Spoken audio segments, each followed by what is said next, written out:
Tere, minu nimi on Hanna-Stina Tornius ja ma õpin Tallinna Ülikoolis riigiteadust ja muuhulgas olen ka Eesti ÜRO noordelegaat ja projektijuht Eesti NATO ühingus, kus ma siis koordineerin koolikülastusi Eesti koolides, et tutvustada neile NATO-t.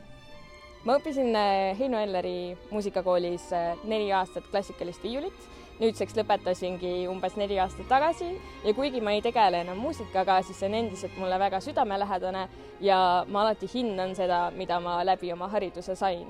Ma arvan, et Elleris õppides, kuna ma tulin, kui ma olin 16, siis see õpetas mulle väga palju iseseisvust ja kui oluline on teha otsuseid võib-olla enda jaoks. Mu sõbrad, need võimalused, mis mul siin olid ja ka see, kuidas tegelikult see on viinud mind mu praeguse teeni, et Eller pakkus mitmeid rahvusvahelisi võimalusi käia kas konkursitel või osaleda projektides või muusikanädalatel, mis tegelikult äratas ka minus selle huvi tegeleda rahvusvaheliste suhetega, et õppida veel rohkem erinevate kultuuride kohta.